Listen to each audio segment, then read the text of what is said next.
this definitely is a beautiful moment for all of us to take back in our memories for a long, long time from now.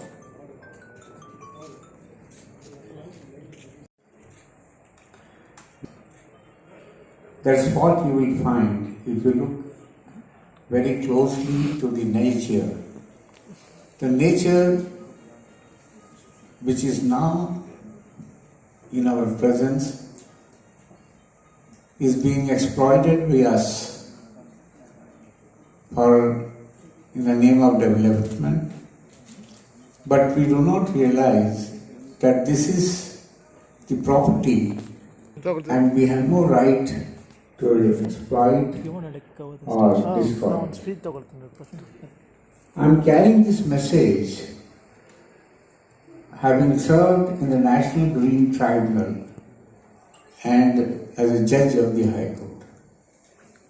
See, when we sit in judgment, we realize that judgment rendering is a process where we intend to do something which is essentially to solve the issues. Now, peace as we speak of is also a very vital process. Now, when you consider the situation all around you, you always realize how nice it would have been had this would have been the other way around. But who is responsible for this? Obviously we. And each individual has things to for lasting peace. You know, if you look at the classes and education list of books, I just read some times back is students. There is a story which sends a wonderful message to all of us.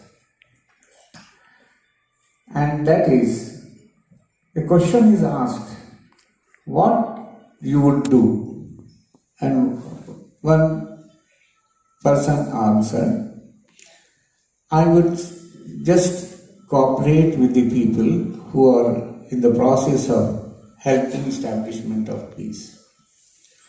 Another person mentioned that peace is not in anybody's hand. It is also a process where collectively we have to act, then only it will be possible to achieve peace. The third person said it is not possible to establish peace unless all of us join together and do. A third standard student told the teacher, no sir, it is not so. Then the boy gave the story of a bird. It appears there was a jungle fire, forest fire. Things were being destroyed all around, and the animals started running away from that place, including the elephants and the lion. A bird came that side and asked them, where are you running to? The strong-bodied animals mentioned, look, there is a forest fire, so we are changing the place of our habitation. But that small bird looked all around and found a water body, took water in the beak and flew high at the spot where there was a fire. And the bird dropped the drop of water at that spot. The elephant and other animals laughed and said, what is this foolishness? Can you extinguish fire with a drop of water that you carried in a beak and dropped it? The bird said, look, my capacity, my size, and what I could do is only this much. So I have done what is not is possible. Why don't you also do it? This put the elephant and other animals to shame. The elephant went, took the water in the trunk, came to the spot and started sprinkling. So also the other elements. Ultimately, the fire was extinguished. The message that it carried is that one individual can always change the situation. The small bird doing was so that ultimately the fire was extinguished. This is the book, a story for a third standard students. So why can't we do it? $1,000 crore. That's the total global military expenditure in 2021. ಇಡೀ ಜಗತ್ತಿನಲ್ಲಿ ನಾವು ಇಷ್ಟು ದುಡ್ಡು military ಎಕ್ಸ್ಪೆಂಡಿಚರ್ಗೆ ಖರ್ಚು ಮಾಡಿದ್ದೀವಿ 2021. This is the number from Stockholm International Peace Research Institute. ಭಾರತದ ಬಗ್ಗೆ ಮಾತಾಡಬೇಕಂದ್ರೆ, speaking about India, we of course have a huge military and we are also the third largest military, we also have the third largest military spending across the globe. We spent $76.6 billion on military, on armed forces in 2021. Ishtala kharch madidrunu, after spending so much, we are still 72nd on the Global Peace Index. So whatever money we are putting into military for peacekeeping is clearly not working, is it? Now, this is just military, but let's also talk about the unofficial physical violence that we see in the globe. When I say unofficial, not sanctioned by any government, terrorism. Terrorist attacks worldwide have increased to 5,226 just in 2021, according to the Global Terrorism Index by Institute of Economics and Peace. If you're wondering why I'm going on talking about so many numbers, there are two reasons. One, I'll forget the numbers, so I better get it out before I forget it. Two, and more importantly, I want to highlight how expensive it is for the world when there is no peace. When there is no peace, we as a society end up paying much more than we actually realize. Even if I were to try to put this, in monetary terms, if we were to measure this in just monetary terms, in the year 2020, the total violence in India cost us 6% of our GDP. In 2020, 6% of India's GDP, calculated, it comes up to 646 billion rupees. That is how much money we lost due to violence in the country. Now, these numbers when I was trying to put together and make an impressive beginning of this speech, there's only one number that kept coming back to my mind again and again, and that number is 60 rupees. 60 rupees is the budget allocation of the Karnataka government to spend on a child in a government hostel for one day. That 60 rupees includes 3 square meals, accommodation, clothes, books of this child. Comparison. So it got me thinking, the kind of money that we are spending on militarization or anti-terror operations, etc. Would this money actually help underprivileged students get a better quality of life? Probably better education.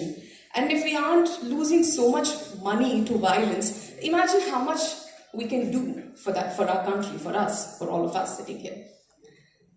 I also asked this question because at the core of violence is anger.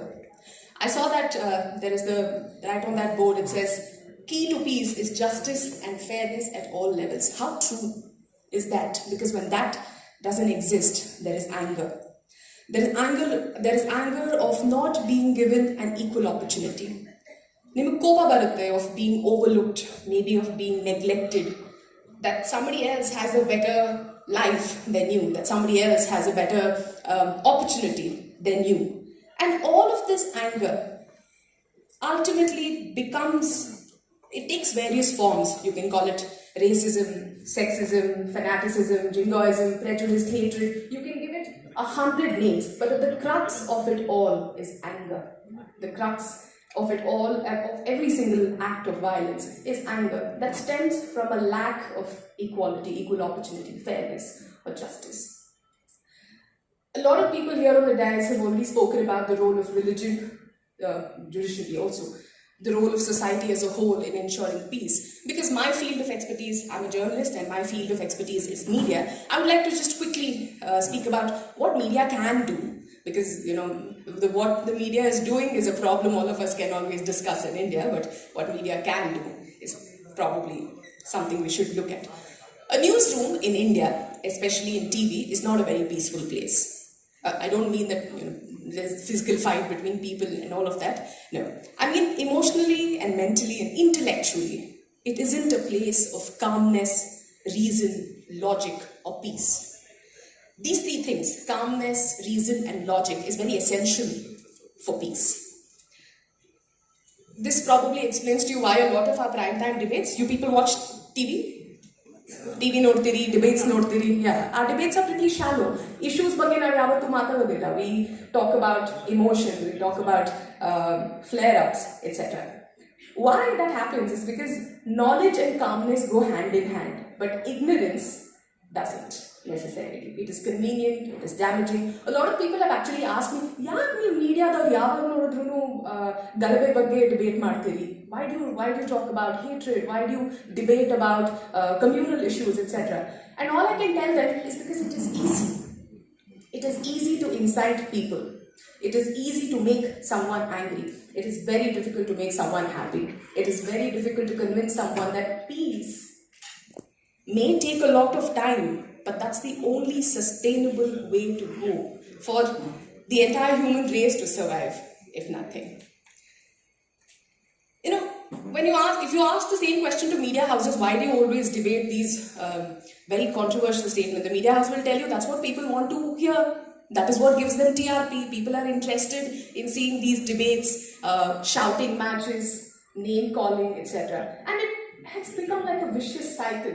It feeds on each other. The viewers want exactly this kind of content, and the media is providing similar content to viewers, and that cycle needs to break.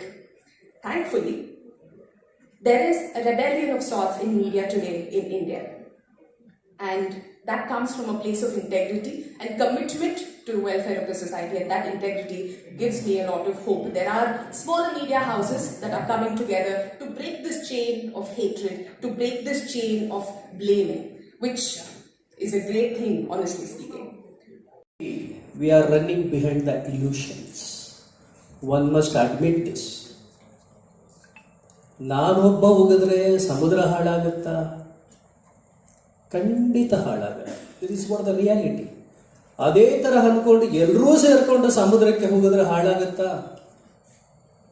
ಹಾಗಾದರೆ ಸೇರಿಸೋದು ಹೇಗೆ? ಎಲ್ಲರನ್ನ ಒಂದುಗೂಡಿಸೋದು ಹೇಗೆ? ಇವಾಗ ಒಂದು practical ಆಗಿ ಹೇಳ್ತೇನೆ, ಒಂದು ಬೀದಿ ನಾಯಿ ಒಳಗಡೆ ಓಡದಂತ ಬೊಗಳ್ಕೊಂಡು ಎಷ್ಟು ಜನ ಶಾಂತಿಯಾಗಿ ಕೂತ್ಕೋತೀವಿ, ಎಷ್ಟು ಜನ ಎದ್ದೋಗ್ತೀವಿ, ಎಷ್ಟು ಜನ ಕೈಯಲ್ಲಿ ಕಲ್ಲು ತಗೋತೀವಿ ಹೇಳಿ ನೋಡೋಣ. Let us speak practically. ಇಲ್ಲಿ ಯಾವ ಧರ್ಮದ ಗ್ರಂಥ ಬರುತ್ತೆ ನಮ್ಮನ್ನ ಕಾಪಾಡೋದಿಕ್ಕೆ ಹೇಳಿ ನೋಡೋಣ. ಇವತ್ತು ಅವ್ರು ಹೀಗೆ ಹೇಳಿದ್ದಾರೆ, ಆ ಧರ್ಮ ಗ್ರಂಥದಲ್ಲಿ ಹೀಗಿದೆ, ಇದರಲ್ಲಿ ಆ ಥರ ಇದೆ, ಎಲ್ಲ ನಾವು ಮಾತಾಡ್ತೇವೆ. When it comes to reality, when it comes to practicality, ನಾವು ಅದನ್ನು ಮಾಡ್ತೇವೆಯಾ? ಈ ಒಂದು ಸಾಮರ್ಥ್ಯ ನಮಗೆ ಬರಬೇಕಂದ್ರೆ ನಾವೇನ್ ಮಾಡಬೇಕು? ಪುಸ್ತಕಗಳನ್ನು ಓದಬೇಕಾ? ಗ್ರಂಥಾಲಯದಲ್ಲಿ ಕೂತ್ಕೋಬೇಕಾ? ಅಥವಾ ಹಿಬ್ರು ಗೊತ್ತಿಲ್ಲದೆ ಇರತಕ್ಕಂಥವರು ಕೂತು ಹಿಬ್ರು ಭಾಷೆಯಲ್ಲಿ ಬರೆದಿರತಕ್ಕಂಥ ಬೈಬಲ್ ಅನ್ನ ಓದ್ತಾ ಇರ್ತಾರೆ. ಅರಬಿ ಗೊತ್ತಿಲ್ಲದೆ ಇರತಕ್ಕಂಥವ್ರು ಅರಬಿ ಭಾಷೆಯಲ್ಲಿ ಬರೆದಿರ್ತಕ್ಕಂತಹ ಕುರಾನನ್ನ ಹೇಳ್ತಾ ಇರ್ತಾರೆ. ನನ್ನಂತ ಸಂಸ್ಕೃತ ಗೊತ್ತಿಲ್ಲದೆ ಇರತಕ್ಕಂಥವ್ರು ಸಂಸ್ಕೃತದಲ್ಲಿ ಬರೆದಿರ್ತಕ್ಕಂಥ ಗ್ರಂಥವನ್ನ ಇಂಟರ್ಪ್ರಿಟೇಟ್ ಮಾಡಿ ನನಗೆ ಹೇಗೆ ಬೇಕು ಹಾಗೆ ನಾನು ಹೇಳ್ತಾ ಇರ್ತೇನೆ. ನಾನು ಒಬ್ಬ ಮೂಗದ ಕೂತ್ಕೊಂಡು ಅದಕ್ಕೆ ಕೇಳಿಕೊಂಡು ಅದನ್ನು ಪಾಲಿಸ್ತಾ ಇರ್ತೇನೆ. ಆವಾಗ ಇಲ್ಲಿ ಶಾಂತಿಯನ್ನು ಸ್ಥಾಪಿಸೋದಕ್ಕೆ ಸಾಧ್ಯನಾ? ಶಾಂತಿ ಅನ್ನೋದೆಲ್ಲ ಹೊರಗಡೆ ಸಿಗ್ತಕ್ಕಂತಹ ಮಾರ್ಕೆಟಲ್ಲಿ ಸಿಗ್ತಕ್ಕಂತಹ ವಸ್ತುವೇ, ಅಥವಾ ನಾವು ಮಕ್ಕಳಾಗಿದ್ದಾಗ ಅಥವಾ ಇವತ್ತು ನಿದ್ರೆ ನಾವು ಮಾಡ್ತಿದ್ದಾಗ ಅನುಭವಿಸ್ತಕ್ಕಂಥ ಒಂದು ಮನಸ್ಥಿತಿಯೇ? ಶಾಂತಿ ಅಂದರೆ ಏನು? ಶಾಶ್ವತ ಶಾಂತಿಯ ಸ್ಥಾಪನೆ ಮಾಡಬೇಕು ಅಂತಾನೆ ಅದನ್ನು ಅನುಭವಿಸಿದಂತಹ ಮಹನೀಯರು, ದೈವಿಕ ಪುರುಷರು ಸ್ಥಾಪನೆ ಮಾಡಿದಂತಹ ಸಮುದಾಯಗಳೇ ಇವತ್ತು ರಾಜಕಾರಣಕ್ಕೆ ಒಳಗಾಗಿ, ವಾಣಿಜ್ಯೀಕರಣಕ್ಕೆ ಒಳಗಾಗಿ ಅಶಾಂತಿಯನ್ನು ಈ ಪ್ರಕೃತಿ ಮೇಲೆ, ಈ ಭೂಮಿ ಮೇಲೆ ಸೃಷ್ಟಿ ಮಾಡ್ತಾ ಇದೆ. ಇದನ್ನು ನಾವು ಈ ಸಮಯದಲ್ಲಿ ಅಲ್ಲಗಳೆಯಕ್ಕೆ ಸಾಧ್ಯನೇ ಇಲ್ಲ. ಈ ಭೂಖಂಡದ ಪೂರ್ವ ಭಾಗದಲ್ಲಿ ಜೈನನಾಗಿರ್ಬೋದು, ಶಿವಪಂಥದವರಾಗ್ಬೋದು, ಶಾಕ್ತ ಪಂಥದವರಾಗ್ಬೋದು, ವೈಷ್ಣವ ಪಂಥದವರಾಗ್ಬೋದು, ಗಾಢಪತ್ಯದವರಾಗಿರ್ಬೋದು, ಸೌರ ಸಮುದಾಯಕ್ಕೆ ಸೇರಿದವರಾಗಿರ್ಬೋದು, ವಿವಿಧ ಸಮುದಾಯಗಳು ಅವರದೇ ರೀತಿಯಲ್ಲಿ ಶಾಂತಿ ಸ್ಥಾಪನೆಯ ಪ್ರತಿಪಾದನೆಯನ್ನು ಮಾಡಿದ್ದಾರೆ. ಅದೇ ಥರ ಭೂಗೋಳದ ಪಶ್ಚಿಮ ಭಾಗದಲ್ಲಿ ಇಬ್ರಾಹಿಂ ಆಗ್ಬೋದು, ಮೋಸಸ್ ಆಗ್ಬೋದು, ಜೀಸಸ್ ಆಗ್ಬೋದು, ಮಹಮ್ಮದ್ ಆಗಿರ್ಬೋದು, ಯಾರೇ ಆಗಿರ್ಬೋದು, ಶಾಂತಿಯನ್ನ ಅನುಭವಿಸಿ ಅನುಷ್ಠಾನಗೊಳಿಸ್ಕೊಂಡ ಜೀವನದಲ್ಲಿ ಅದನ್ನು ಮತ್ತೊಬ್ಬರಿಗೆ ಹೇಗೆ ವರ್ಗಾಯಿಸಬಹುದು ಅಂತಕ್ಕಂತಹ ಸಿದ್ಧಾಂತಗಳನ್ನು ನಮಗೆ ಬೋಧಿಸಿದ್ದಾರೆ. ಬೋಧನೆ ಮಾತ್ರದಿಂದ ಸಾಧ್ಯನಾ? ಬೋಧನೆ ಅನ್ನೋದು ಒಂದು ಹಂತ ಆದರೆ ಅದನ್ನು ಜೀವನದಲ್ಲಿ ಅಳವಡಿಸ್ಕೊಳ್ಳೋದು ಎರಡನೇ ಹಂತ, ಅದನ್ನು ಹೋಗ್ತಕ್ಕಂಥದ್ದು ಮೂರನೇ ಹಂತ. ಇದು ಮೂರನ್ನು ನಾವು ಯಾವಾಗ ನಮ್ಮ ಜೀವನದಲ್ಲಿ ತಗೊಂಬರ್ತೇವೋ ಆಗ ಸಂತೋಷವನ್ನ, ಸಮೃದ್ಧಿಯನ್ನ, ಶಾಂತಿಯನ್ನ ನಮ್ಮಲ್ಲಿ, ನಮ್ಮ ಕುಟುಂಬದಲ್ಲಿ, ಸಮಾಜದಲ್ಲಿ, ವಿಶ್ವದಲ್ಲಿ ಕೂಡ ಸ್ಥಾಪಿಸ್ತಕ್ಕಂತಹ ಸಾಧ್ಯತೆಗಳು ಬಹಳಷ್ಟಿದೆ. ಶಾಶ್ವತ ಶಾಂತಿಯ ಸ್ಥಾಪನೆಗೆ ಕೆಲವು ಅಂಶಗಳನ್ನು ಮಾತಾಡಿ ಅಂತ ಹೇಳಿದ್ರು. ನಿಮಗೆ 5 ನಿಮಿಷ ಇದೆ ಅಂತ ಹೇಳಿದ್ರು. ನಾನು 5 ನಿಮಿಷನೂ ತಗೊಳ್ಳೋದಿಲ್ಲ, ಬೇಗ ಮುಗಿಸ್ತೇನೆ. ಭವ್ಯ ಭಾರತದ ಸರ್ವ ಸಮುದಾಯದ ನನ್ನ ಪ್ರೀತಿಯ ಬಂಧುಗಳೇ, ಸರ್ವ ಸಮುದಾಯಗಳನ್ನು ಪ್ರತಿನಿಧಿಸ್ತಾ ಇರತಕ್ಕಂತಹ ನನ್ನ ಭಾತೃಗಳೇ, ವಿಶ್ವದಲ್ಲಿ ಶಾಂತಿಯನ್ನು ಸ್ಥಾಪನೆ ಮಾಡಬೇಕು ಅಂತಕ್ಕಂಥ ಉದ್ದೇಶವನ್ನು ಇಟ್ಟುಕೊಂಡು ನನ್ನ ಮುಂದೆ ಕೂತಿರತಕ್ಕಂತಹ ಈ ಸಭಿಕರೇ, ಕಾರ್ಯವನ್ನ ಆಲ್ಮೋಸ್ಟ್ ಇಂಪಾಸಿಬಲ್ ಅಂತ ಹೇಳ್ತಕ್ಕಂತಹ ಈ ಶಾಂತಿಯ ಸ್ಥಾಪನೆಯ ಸಂದೇಶವನ್ನು ವಿಶ್ವಕ್ಕೆಲ್ಲ ಸಾರ್ತಕ್ಕಂತಹ ವಿಶೇಷ ಸನ್ಮಾನ ಸಮುದಾಯದ ವ್ಯಕ್ತಿಗಳನ್ನ ಇಲ್ಲಿ ಉಲ್ಲೇಖ ಮಾಡದೆ ನನ್ನ ಕೇವಲ ಅನುಭವ ಹಾಗೂ ನಾನು ಅರ್ಥೈಸಿಕೊಂಡಿರತಕ್ಕಂತಹ ಗ್ರಂಥಗಳ ಸಾರವನ್ನ ನಿಮ್ಮ ಮುಂದೆ ಪ್ರಸ್ತುತ ಮಾಡೋದಕ್ಕೆ ಒಂದೇ ಒಂದು ನಿಮಿಷನ ತಗೋತೇನೆ. ನಾನು ಹುಟ್ಟಿದ್ದು ಹಿಂದೂ ಫ್ಯಾಮಿಲಿಯಲ್ಲಿ, ಹಿಂದೂ ಕುಟುಂಬದಲ್ಲಿ ಹುಟ್ಟಿದವನು. ನನ್ನ ತಾಯಿ ಆರ್ಥೋಡಾಕ್ಸ್, ಅವಳು ತುಂಬ ಟಿಪಿಕಲ್ ಹಿಂದೂ. ನನ್ನ ತಂದೆ ಹಾಗಿರಲಿಲ್ಲ. ನಾನು ಬೆಳೆದಿದ್ದು ಮುಸಲ್ಮಾನರ ಮನೆಯಲ್ಲಿ, ಆದರೆ ನನ್ನ ವಿದ್ಯಾಭ್ಯಾಸ ಎಲ್ಲ ಕ್ರಿಶ್ಚಿಯನ್ ಇನ್ಸ್ಟಿಟ್ಯೂಷನ್ಸ್ ಅಲ್ಲಿ. ಸೊ ಹಾಗೆ ನನ್ನ ಬೆಳವಣಿಗೆಯಲ್ಲೇ ಬೈಬಲ್ ಅಂದರೆ ಏನು ಅಂತ ಗೊತ್ತು, ಕುರಾನ್ ಅಂದರೆ ಏನು ಅಂತ ಗೊತ್ತು, ಮತ್ತು ಭಗವದ್ಗೀತೆ ಗೊತ್ತಿರಲಿಲ್ಲ. ನಾನು 9ನೇ ಕ್ಲಾಸ್ ಇದ್ದಾಗ ರಾಮಕೃಷ್ಣ ಆಶ್ರಮದಲ್ಲಿ ನಾನು ಅವಾಗ ಚಿತ್ರಗಳು ತುಂಬ ಚೆನ್ನಾಗಿ ಬಿಡಿಸ್ತಾ ಇದೆ. ಈ ಥರ ಡಯಾಸ್ಗೆ ಒಂದು ಲೋಗೋ ಬಿಡಿಸೋದಕ್ಕೆ ನನ್ನ ಕರೆಸಿದ್ರು. ಹೋಗಿದ್ದೆ, ಲೋಗೋ ಬಿಡಿಸಿದೆ, ಬಂದೆ. ನನಗೆ ಗೊತ್ತಿಲ್ಲ ಏನಕ್ಕೆ ಕರೆದಿದ್ದಾರೆ ಏನು ಅಂತ. ಚಿತ್ರ ಬಿಡಿಸೋದು ನನ್ನ ಕಾರ್ಯ ಆಗಿತ್ತು. ನಾನು ಆ ಕರ್ಮ ಮುಗಿಸ್ದೆ, ಮನೆಗೆ ಬಂದೆ. ಸ್ವಾಮಿಗಳು ಬಂದು ಹೇಳಿದ್ರು, ಇಂಥ ದಿವಸ ಬಾ, ನಿನಗೊತ್ತು ಪ್ರೈಸ್ ಕೊಡ್ತೇವೆ ಅಂತ. ಪ್ರೈಸ್ ಆಶೆಗೆ ಹೋದಾಗ ಅಲ್ಲಿ ಸ್ವಾಮಿಗಳು ನಿಂತ್ಕೊಂಡು ಭಗವದ್ಗೀತೆಯ 4ನೇ ಅಧ್ಯಾಯದ 7 ಮತ್ತು 8ನೇ ಶ್ಲೋಕವನ್ನು ಹೇಳ್ತಾ ಇದ್ರು. ಆಗಲೇ ನಮ್ಮವರು ಆ ಶ್ಲೋಕಗಳನ್ನು ಪ್ರಸ್ತುತಪಡಿಸ್ತಿದ್ದಾರೆ. ಮತ್ತೆ ನಾನು ಪಡಿಸೋ ಅಗತ್ಯ ಇಲ್ಲ ಅನ್ಕೋತೇನೆ. ಅದರಲ್ಲಿ ಕೃಷ್ಣ ಹೇಳ್ತಾನೆ ಸಂಭಯಾಮಿ ಯುಗೆ ಯುಗೆ ಅಂತ ಹೇಳ್ಬಿಟ್ಟು ಅಂತ. ಆಗ ಅವರು ಅದನ್ನು ಇಂಟರ್ಪ್ರಿಟೇಟ್ ಮಾಡ್ತಾ ಹೇಳಿದ್ರು, ಕೃಷ್ಣ ಮತ್ತೆ ಮತ್ತೆ ಹುಟ್ಟು ಬರೋದಿಲ್ಲ. It's a very contradictory statement. Swamiji is saying that Krishna ಮತ್ತೆ ಮತ್ತೆ ಹುಟ್ಟು ಬರೋದಿಲ್ಲ. ಕೃಷ್ಣ ಇಬ್ರಾಹಿಂ ಆಗಿ ಹುಡ್ತಾನೆ, ಕೃಷ್ಣ ಮೋಸಸ್ ಆಗಿ ಹುಡ್ತಾನೆ, ಕೃಷ್ಣ ಜೀಸಸ್ ಆಗಿ ಹುಡ್ತಾನೆ. Krishna because he is talking about the universal consciousness. He is talking about the universal energy which is governing us.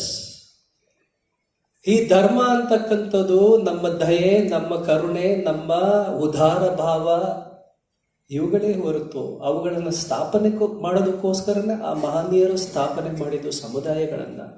ಇವತ್ತು ನಾವು ಸಮುದಾಯಗಳನ್ನ ಧರ್ಮ ಅಂತ ಕರೀತಾ ಇದ್ದೀವಿ. ಸಮುದಾಯಗಳು ಧರ್ಮ ಅಲ್ಲ. ಧರ್ಮವನ್ನ ಸ್ಥಾಪನೆ ಮಾಡೋದಕ್ಕೋಸ್ಕರ ಸಮುದಾಯಗಳಿವೆ. ಇದನ್ನು ನಾವು ಅರ್ಥ ಮಾಡ್ಕೋಬೇಕು. ರಾಜಕಾರಣದಲ್ಲಿ ಧರ್ಮ ಇರಬೇಕು, ಧರ್ಮದಲ್ಲಿ ರಾಜಕಾರಣ ತರಬಾರದು. ಇದನ್ನ ನಾವು ಅರ್ಥ ಮಾಡ್ಕೋಬೇಕು. ವ್ಯವಹಾರದಲ್ಲಿ ವಾಣಿಜ್ಯೀಕರಣದಲ್ಲಿ ಧರ್ಮ ಇರಬೇಕೇ ಹೊರತು ಧರ್ಮದಲ್ಲಿ ವ್ಯವಹಾರ ವಾಣಿಜ್ಯೀಕರಣ ತರಬಾರದು ಅನ್ನೋದನ್ನು ನಾವು ಯಾವತ್ತ ಅರ್ಥ ಮಾಡ್ಕೋತೀವೋ ಶಾಂತಿ ತಂತಾನೆ ಸ್ಥಾಪಿತ ಆಗಿ, ಯಾಕಂದ್ರೆ ಮಾಡೋ ಅಗತ್ಯನೇ ಇಲ್ಲ ರೀ, ಶಾಂತಿ ಆಲ್ರೆಡಿ ಇದೆ. It is there already, we are not perceiving it because we are so engaged in our day-to-day activity to just to earn the money, just to form the name and fame, behind the name and fame. We have forgotten our true nature. The nature itself is a peace. ನನ್ನ ಸ್ವಭಾವ ನಾನೇ ಅರ್ಥ ಮಾಡ್ಕೊಂಡಿಲ್ಲ, ನಾನೇ ಶಾಂತಿ. ಅದನ್ನು ನಾನು ಪ್ರಚಾರ ಮಾಡತಕ್ಕಂಥ ಅಗತ್ಯ ಇಲ್ಲ, ಅದನ್ನು ಅನುಭವಿಸ್ಬೇಕಾಗಿದೆ ಅಷ್ಟೇ. ಯಾವತ್ತು ಮೀಡಿಯಾದವ್ರು ಇದ್ದಾರೆ, ಆಮೇಲೆ ಇಂಡಿಯಾ ಮೀಡಿಯಾ ಕೌನ್ಸಿಲ್ದವ್ರು ಏನು ಮಾಡ್ತಾರೆ, ಮೀಡಿಯಾದವ್ರು ಏನು ಮಾಡ್ತಾರೆ, ಪ್ರಚಾರ ಮಾಡ್ತಾರೆ. ಅವರ ಕೆಲಸನೇ ಪ್ರಚಾರ ಮಾಡೋದು, ಆದರೆ ಅವರ ಧರ್ಮ ಪ್ರಸಾರ ಮಾಡೋದು. ಪ್ರಸಾರ ಮಾಡುವವರು ಪ್ರಚಾರಕರಾದಾಗ ಏನಾಗುತ್ತೆ, ಶಾಂತಿ ಹದಗೆಡುತ್ತೆ. ಹೌದಾ ಇಲ್ಲವರ? ಸೊ ಇಂಟ್ರೋಸ್ಪೆಕ್ಟಿವ್, ನಮ್ಮನ್ನು ನಾವು ಸ್ವ ಅಧ್ಯಾಯ ಮಾಡಿದಾಗ ನಾನು ಎಲ್ಲಿ ಎಡುತ್ತಾ ಇದ್ದೀನಿ, ಏನು ನನ್ನೊಳಗೆ ನಾನು ಅದನ್ನು ಅರಿತುಕೊಂಡ್ರೆ ಧರ್ಮದ ಸ್ಥಾಪನೆಯ ಅಗತ್ಯನೇ ಇಲ್ಲ. ಯಾಕಂತೇಳಿದ್ರೆ ಶಾಂತಿ ಆಲ್ರೆಡಿ ಇಲ್ಲಿ ಇದೆ. ಇವಾಗ ಈ ಹಾಲಲ್ಲಿ ಶಾಂತಿ ಇದೆಯಾ? ನಾವೆಲ್ಲ ಶಾಂತವಾಗಿದ್ರೆ ಅದು ಇರುತ್ತೆ. ಶಾಂತಿಯನ್ನು ಯಾರು ಸೃಷ್ಟಿಸಬೇಕಾಗಿಲ್ಲ, ಅದು ಆಲ್ರೆಡಿ ಇದೆ. ಸೊ ನನ್ನ ಕೆಲವೊಂದು ಅನಿಸಿಕೆಗಳು ಹಾಗೂ ನಾನು ಕಳೆದ ಈ ಒಂದು ವರ್ಷದಲ್ಲಿ ಆದಂಥ ವಿದ್ಯಮಾನಗಳನ್ನು ನೋಡಿದಾಗ ನನ್ನ ಅರಿವಿಗೆ ಬಂದಂಥ ಕೆಲವೊಂದು ವಿಚಾರಗಳನ್ನು ಮಾತ್ರ ಇಲ್ಲಿ ಪ್ರಸ್ತುತಪಡಿಸ್ತಾ ಇದ್ದೇನೆ. ಅದು ಕೇವಲ 11 ವಿಚಾರಗಳು. ಒಂದು, ನಮ್ಮ ಸುತ್ತಮುತ್ತಲಿನ ಸಮುದಾಯದ ನಂಬಿಕೆಗಳನ್ನು ಅನ್ಯ ಸಮುದಾಯದ ನಂಬಿಕಸ್ಥರ ಮೇಲೆ ಹೇರದೇ ಇರಬೇಕು. ನನಗೆ ಯಾವುದೋ ಸರಿ ಅನ್ನಿಸಿದೆ ಹಾಗಂತೇಳಿ ಎಲ್ರಿಗೂ ಅದು ನಿನಗೂ ಸರಿ ಅನ್ನಿಸ್ಬೇಕು ಅಂತ ಹೇಳ್ಬಿಟ್ಟು ಅವ್ರ ಮೇಲೆ ಹೇರತಕ್ಕಂತಹ ಹೇಯ ಕೆಲಸವನ್ನು ಮಾಡಬಾರದು. ಎರಡನೇದು, ನಮ್ಮ ಸಮುದಾಯದ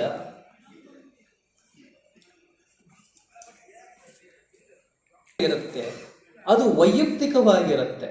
ಅದನ್ನ ವೈಯಕ್ತಿಕವಾಗಿ ಆಚಾರವನ್ನ ಮಾಡ್ಕೋಬೇಕೇ ಹೊರತು ಅದನ್ನ ಹೊರಗಡೆ ಪ್ರಚಾರ ಮಾಡಕ್ಕೆ ಹೋಗಬಾರದು. ಆದರೆ ಎಲ್ಲ ಸಮುದಾಯದ ವಿಚಾರಗಳು, ಅದರ ಸಾರಗಳು, identity, and that is one unique identity inside, that we represent humanity. That is all. As far as I understand, we represent humanity. That's one identity. I watch good movies which really inspire. I'm still going back to that scene where blood speaks one language. The same way, peace, I believe, speaks one language. As we were going, much has been said about the great personalities here on stage, and so much I'm sure has come from off the stage also within your hearts. I'm reminded of a doha of Kabir. He said, "Poti padi padi umma pandit bayana koi dai akshar prem ka pade so pandit hoy." Dai akshar prem ka jo akshar jo hai usko padho. What is prem? Unless you have peace, you won't have prem, love. Unless you have love, you can't have peace.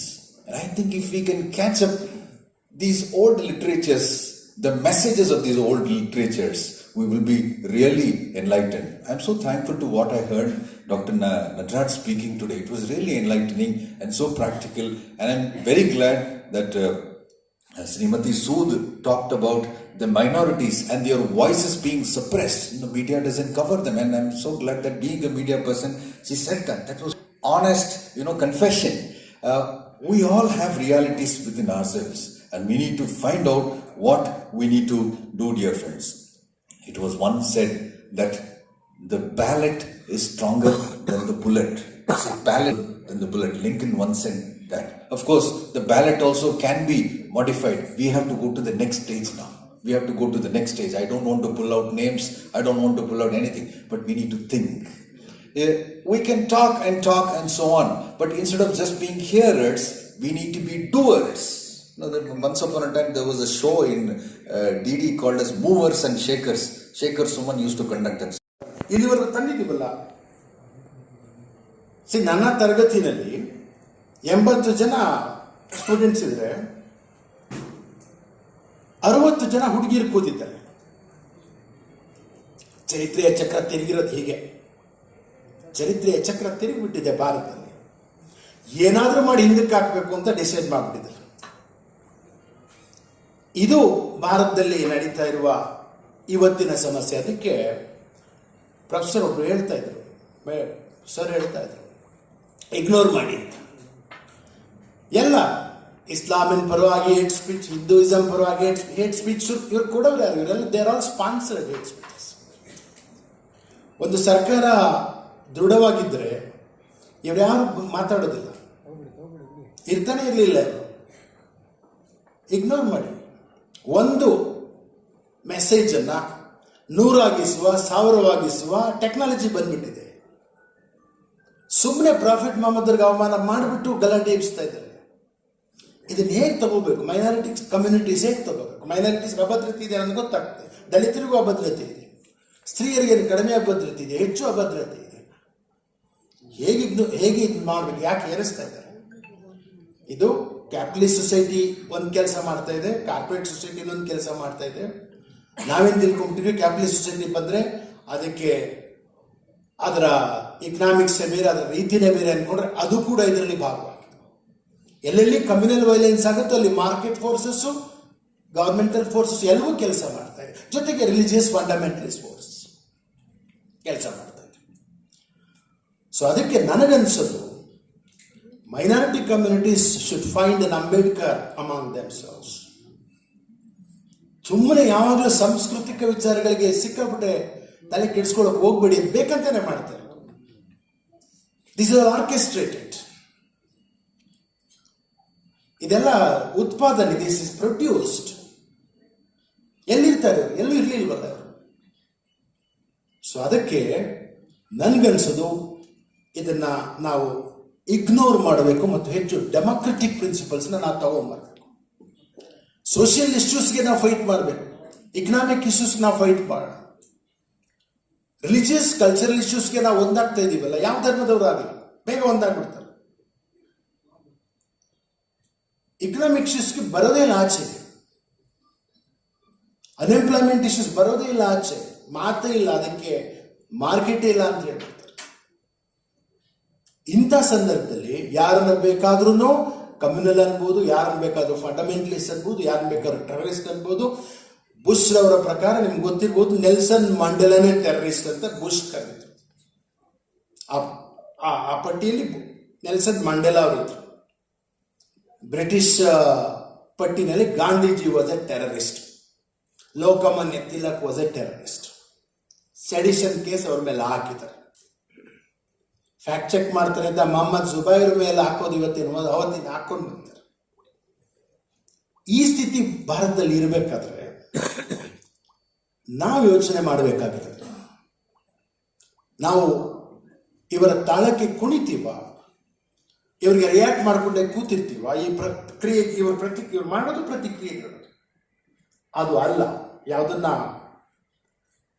ಸಾಹೇಬರು ಶುರು ಮಾಡಿದರೆ hole piece, ಈ ಸಂದೇಶ ಇದನ್ನು ನಾವು ಒಯ್ಯಬೇಕಾಗತ್ತೆ. ಇದು ಬಹಳ ಮುಖ್ಯವಾದದ್ದು. ಮತ್ತು ಜಸ್ಟಿಸ್ ಅವರು ಹೇಳಿದ್ರಲ್ಲ, ಒಂದು ಹನಿ, ಒಂದು ಹಕ್ಕಿ ತಂದು ಬೆಂಕಿಯನ್ನು ಆರಿಸೋದಕ್ಕೆ ಸಹಾಯ ಮಾಡಿತು, ಉಳಿದವರು ಸೇರ್ಕೊಂಡ್ರು ಅಂದ್ರಲ್ಲ, ಅದು ವಾಪಸ್ ಬರಬೇಕು. ಯಾಕಂದ್ರೆ ನಮಗೆ ಚೈಲ್ಡ್ಹುಡಲ್ಲಿ ಯಾವುದೋ ಸಮಸ್ಯೆ ಇಲ್ಲ. ನಮ್ಮ ಮನೆಯಲ್ಲಿ ಬಾಷಾ ಶಫಿ ಇಬ್ಬರು, ಅವರಿಂದ ನಾನು ಉರ್ದು ಕಲ್ತಿದ್ದು. ನಮ್ಮ ರಾಮಣ್ಣ ಹೋಗ್ಬಿಟ್ಟು ಮೊಹರಂ ಕುಣಿಯೋನು, ಏನೂ ಸಮಸ್ಯೆ ಇರಲಿಲ್ಲ. ನಮ್ಮ ರಹಮತುಲ್ಲಾ ಸಾಹೇಬರು ಒಬ್ಬ ತಳವಾರನ್ನ ಅಪ್ಕೊಂಡ್ರು, ನಾನು ಚೈಲ್ಡ್ಹುಡ್ಡಲ್ಲಿ ಅನ್ಟಚಬಲ್ನ ಅಪ್ಕೊಂಡ್ರು. ನನ್ನ ತಲೆಯಿಂದ ಕ್ಯಾಸ್ಟಿಸಮ್ ಅವತ್ತೇ ಹೊರಟೋಯ್ತು. ನಮ್ಮ ಗುರುಗಳಾದ ಲಂಕೇಶ್ ನನಗೆ ಹೇಳಿದರು, ನಾವು ಕೊಡುವುದಕ್ಕಿಂತ ಪ್ರೀತಿಯನ್ನು ಹೆಚ್ಚು ಕೊಡುವವರು ದಲಿತರು ಮತ್ತು ಮುಸ್ಲಿಮರು ಅಂತ. ಆ ಸಮುದಾಯಗಳು ಪ್ರೀತಿಗಾಗಿ ಕಾತರಿಸ್ತಾ ಇದ್ವಿ. ನಾವು ಯಾಕೆ ದ್ವೇಷವನ್ನು ಹಬ್ಬಿಸ್ತಾ ಇದ್ವಿ? ನಾನು ನಿಮ್ಮ ಮುಂದೆ ಹೇಳಿ ಪ್ರಯೋಜನ ಇಲ್ಲ. ಇದನ್ನು ಲಾರ್ಜೆಸ್ಟ್ ನನ್ನ ಸ್ಟೂಡೆಂಟ್ಸ್ ಹತ್ರ ಮಾತಾಡ್ತೀನಿ. ಐ ಹ್ಯಾವ್ ಎ ಡ್ಯೂಟಿ ಇದೆ. ಮೇಡಮ್ ಅನುಷ್ ಅವರು ಹೇಳಿದ್ರು, ಮೀಡಿಯಾದವರು ಅವ್ರದ್ದೊಂದು ಡ್ಯೂಟಿ ಇದೆ, ನನ್ನದೊಂದು ಟೀಚರ್ ಡ್ಯೂಟಿ ಇದೆ. ಎಸೆನ್ಸ್ ಆಫ್ ಲಿಟ್ರೇಚರ್ ಟೀಚ್ ಮಾಡಬೇಕಾದ್ರೆ, ಶೇಕ್ಸ್ಪಿಯರ್ನ ಕಂಪ್ಯಾಷನ್ ಟೀಚ್ ಮಾಡಬೇಕಾದ್ರೆ ಈ ಸಂದೇಶವನ್ನು ನಾನು ನಿತ್ಯ ತಗೊಂಡೋಗ್ತಾ ಇದ್ದೆ. ಹೋದ್ರೆ ಶಾಸ್ತ್ರಿಯವರು ಬಳಸ್ತಾ ಇರಲಿಲ್ಲ, ಮನಮೋಹನ್ ಸಿಂಗ್ರವರು ಬಳಸ್ತಾ ಇರಲಿಲ್ಲ, ಇವನ್ ವಾಜಪೇಯಿರವರು ಆ ಭಾಷೆಯನ್ನು ಬಳಸ್ತಾ ಇರಲಿಲ್ಲ. ನಾನು ವಾಜಪೇಯಿಯವರ ತತ್ವಕ್ಕೆ ವಿರುದ್ಧವಾಗಿದ್ದೇನೆ, ಅದನ್ನು ಬರೆದು ಇದ್ದೇನೆ. ಆದರೆ ಅವರು ಕೂಡ ಭಾಷೆಯನ್ನು ಬಳಸ್ತಾ ಇರಲಿಲ್ಲ. ಹಾಗಾದರೆ ಭಾರತದಲ್ಲಿ ಈ ರೀತಿಯ ಭಾಷೆಯನ್ನು ಬಳಸ್ತಾ ಇರುವ ಈ ಒಟ್ಟು ಡಿಸ್ಕೋರ್ಸ್ ಏನಿದೆ, ಇದನ್ನು ನಾವು ಎಚ್ಚರದಿಂದ ಕೊಡ್ತಾ ಇರಬೇಕಾಗುತ್ತೆ. ಮತ್ತು ಗಾಂಧೀಜಿ ಹೇಳಿದ ಮಾತನ್ನು ಕಡೆಯಲ್ಲಿ ನೆನೆಸಿ ನಿಮಗೆ ಅವ್ರು ಹೇಳ್ತಾರೆ, I C all around India hypocrisy, ಹಂಬಕ್, degradation. ಎಲ್ಲ ಕಡೆ ಬುಟಾಟಿಕೆನ ನಾನು ನೋಡ್ತಾ ಇದ್ದೀನಿ, ಮೋಸ ಕಪಟವನ್ನು ನೋಡ್ತಾ ಇದ್ದೀನಿ. ಆದರೆ beneath the surface, I see a strange divinity. Gandhi was not compromising when he said that. ಎಲ್ಲೋ ಆಳದಲ್ಲಿ ಭಾರತದಲ್ಲಿ ದೈವಿಕತೆ ಇದೆ.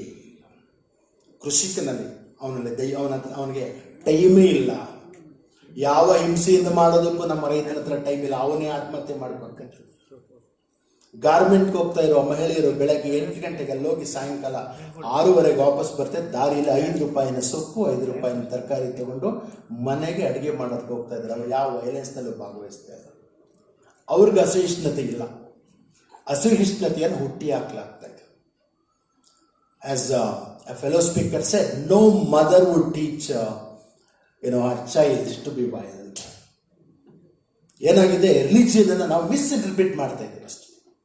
ಧರ್ಮವನ್ನು ಹಿಂದೆ ರಾಜರಿಗೆ ಅಧೀನವಾಗಿರಲು ಬಳಸಲಾಗ್ತಾ ಇತ್ತು. ರಾಜ ಪ್ರತ್ಯಕ್ಷ ದೇವತೆ, ನೀನು ಅವರಿಗೆ ಒಬಿಡಿಯಂಟ್ ಆಗಿರಬೇಕು ಅಂತ ಬಳಸಲಾಗ್ತಾ ಇತ್ತು.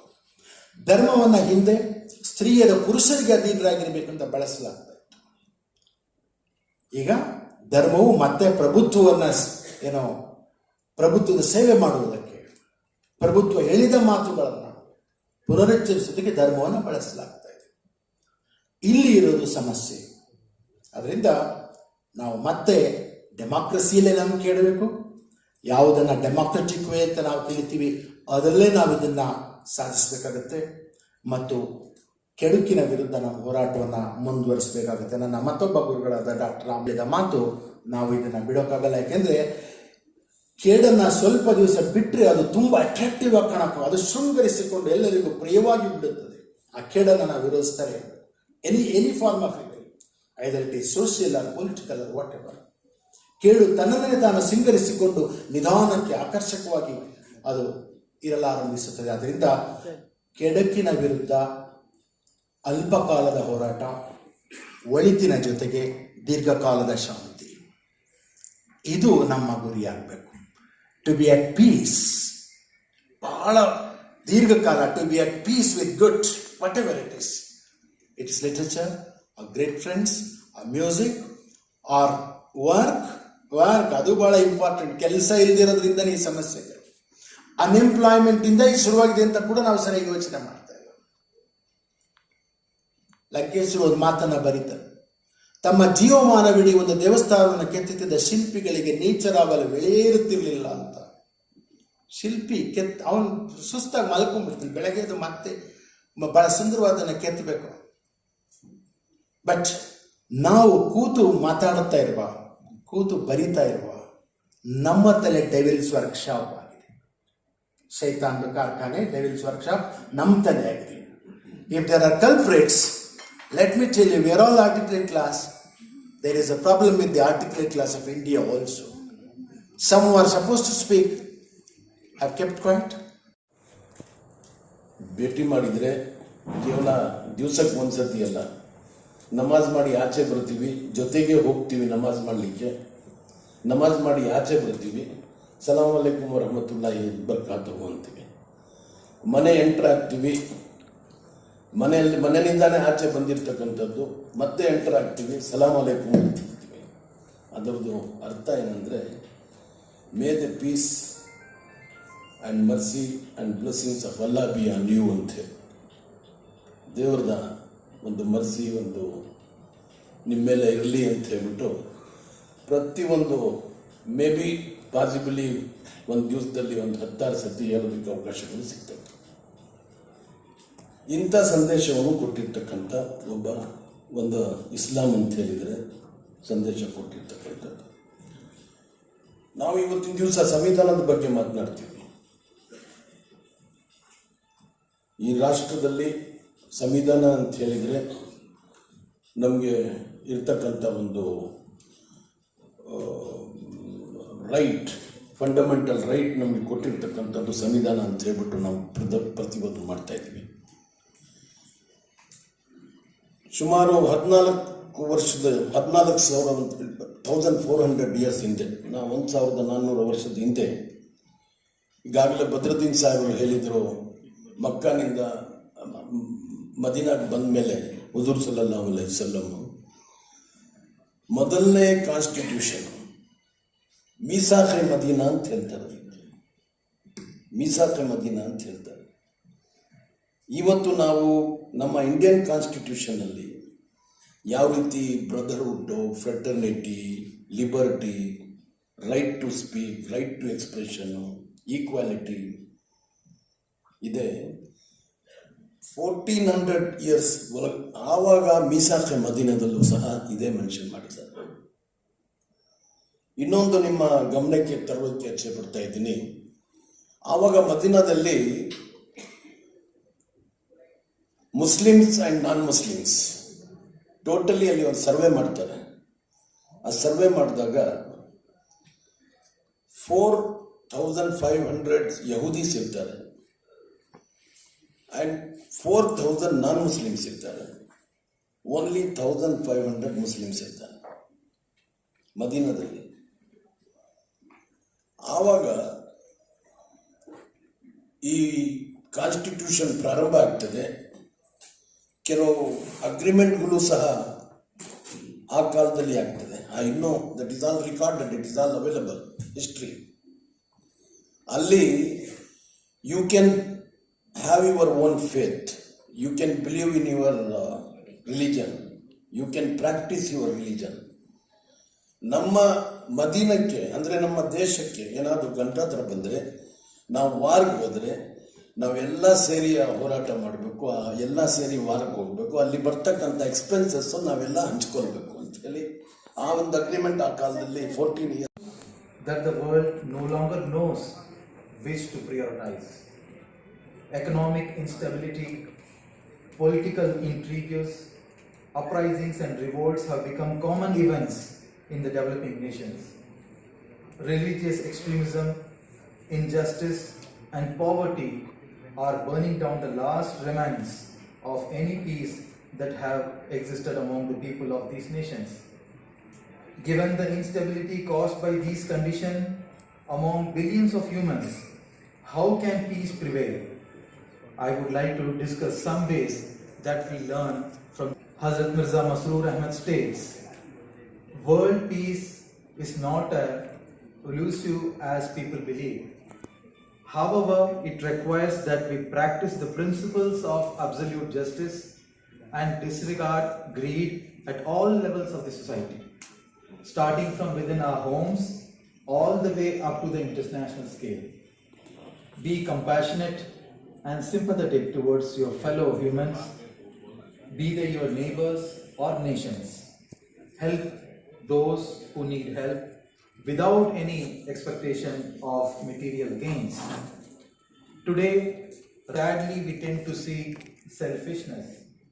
Most people prioritize their own rights and are quite willing to relegate and demean the rights of others in order to fulfill their own goals and ambitions.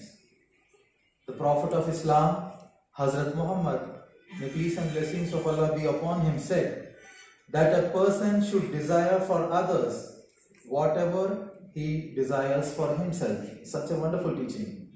That a person should desire for others what he desires for himself. Certainly every person desires peace for themselves and to be saved from all anxieties and worries. We must love for others what we love for ourselves. We must pursue the rights of others with the same zeal and determination that we pursue our own rights. We should broaden our horizons and look at what is right for the world rather than what is only right for us. This is a significant means for peace in our age. His Holiness Hazrat ಪವಿತ್ರ ಕುರಾನ್ ಮತ್ತು ಹಜರತ್ ಮೊಹಮ್ಮದ್ ಪೈಗಂಬರ್ರವರ ನುಡಿಯಂತೆ ಅವರು ಯಾವ ಇಸ್ಲಾಮಿನ ಸತ್ಯಸಂಧವಾದ ಸುಂದರವಾದ ಶಿಕ್ಷಣವನ್ನು ಲೋಕದ ಮುಂದೆ ಇರಿಸಿದರೋ ಅದೇ ಇಸ್ಲಾಂ ಧರ್ಮವನ್ನು Ahmadiyya Muslim Jamaat ಪ್ರತಿಪಾದಿಸುತ್ತಾ ಇದೆ. ವಿವಿಧ ಧರ್ಮಗಳ ಅನುಯಾಯಿಗಳು ತಮ್ಮ ತಮ್ಮ ದೈವಿಕ ಗ್ರಂಥಗಳಲ್ಲಿ ಭವಿಷ್ಯ ನುಡಿಯಲ್ಪಟ್ಟ ಪ್ರಕಾರ ಪ್ರತೀಕ್ಷಿಸುತ್ತಿದ್ದ ಮಹಾಪುರುಷ ಧರ್ಮ ರಕ್ಷಕ ಮನುಷ್ಯರು ತಮ್ಮ ಸಹಜೀವಿಗಳಿಗೆ ಸಂಬಂಧಿಸಿದ ಹಕ್ಕುಗಳನ್ನು ಈಡೇರಿಸಿಕೊಡುವುದನ್ನು ನೆನಪಿಸಿಕೊಡಲು, ಮನುಷ್ಯ ಮತ್ತು ದೇವನ ಮಧ್ಯ ಸಂಬಂಧವನ್ನು ಸ್ಥಾಪಿಸಲು, ಲೋಕವನ್ನು ಒಂದು ಶಾಂತಿಯ ಧಾಮವನ್ನಾಗಿ ಪರಿವರ್ತಿಸಲು ಆಗಮಿಸಿರುವ ಹಜರತ್ ಮಿರ್ಜಾ ಗುಲಾಮ್ ಮೊಹಮ್ಮದ್ ಖಾದಿಯಾನಿಯವರು ಅಹ್ಮದಿಯಾ ಮುಸ್ಲಿಂ ಜಮಾತಿನ ಸ್ಥಾಪಕರು.